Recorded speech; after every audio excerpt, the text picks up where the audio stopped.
before we get into the video, first I want to say this video is not sponsored by Zhiyun. This is my own findings and my own usage of the Zhiyun Weebill LAB. So a couple of things before we start into the camera movements, things that I love about this. A, the quick release handle. My old crane, my version 1, whenever I was filming upright, I'd have to stop it, recalibrate it, and switch it before I could do the undersling. Now, within 2 seconds, I can switch from the bottom to the top, and I have an undersling, or I can switch it quickly to the normal upright mode. Second thing I really love about this crane is it easily fits into my backpack for traveling. The ultimate travel gimbal. Look how small that goes. That just plops right into the top of my backpack. The third thing is the locking motors. So you'll notice when I put this away, it's not moving around at all. I have these motor locks. If I flick it, it locks. Each motor has its own locking mechanism. So the camera that is being held right now and the camera that I will be putting on here is the Lumix GH5. So this Weebill LAB is only good for mirrorless cameras and other small cameras that are good for traveling. If you have a Pro DSLR or any bigger cameras, you have to level up to the Crane 3. All right, so this is Michelle. She's going to be the subject in the video. I'm going to be doing all the camera movements following her, like the follow, pan, leads, and various other shots like this. So I just want to introduce you. Yeah. So we are of course going to start with the most basic shots, which everyone would assume the gimbal is used for right away, and that is the lead, follow, and the pan. Following or leading your subject is an excellent way to open your story. It introduces the subject to the video and shows the direction they are heading. In this case, my subject is walking through the mystical forest, which is called Goblin Forest, on the way to a waterfall. This type of movement is really a no-brainer. However, it is super powerful. You can film close, you can film low, get that ground moving super fast, or you can film from a distance. Mix it up, it all looks amazing. Shot number 2, and that is the reveal. With a dolly in or dolly out. So we can pick an object to hide behind and slowly reveal what's coming into view. Another shot is we can reveal the subject by starting out of focus and dollying into focus.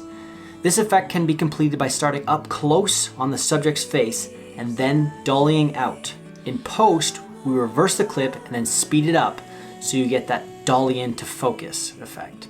A very powerful effect in night and in high contrast areas. Next up, we have something I like to call the airplane or vortex mode, or what it says on the gimbal is actually the POV. So if you hit that button, it will follow your actions just like we used to do with the glide cam.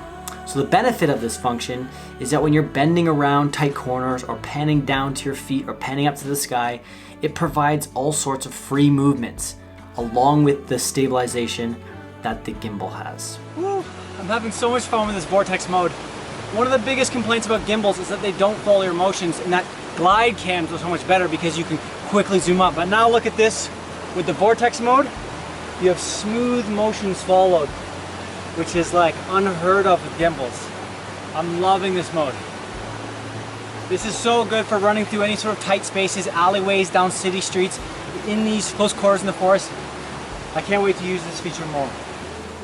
So typically gimbals always kept the camera perfectly horizontal, and that was slightly limiting, especially when you had to use the joystick to pan it up, pan it down. With this way, we can follow the natural motions of our hands, and it provides us with much more freedom.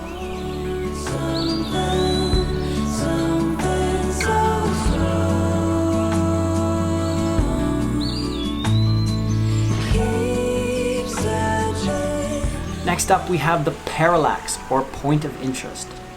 This shot, we keep the subject in the same spot while the background changes. This type of shot can be enhanced when we zoom into the subject, providing more compression, and this causes the background to move very quickly. A very powerful dramatic shot. Coming in at number 5, we have the hyperlapse, which is an excellent camera movement for dramatically showing action or fast-moving real estate in a short period of time.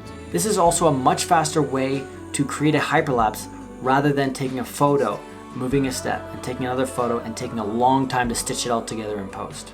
I love this shot for long corridors or trails or roadways, and it really shows an amazing shot. And finally, don't forget to combine all your shots together, draw in a mask or add a tasteful transition, and that will keep the viewers engaged a little longer.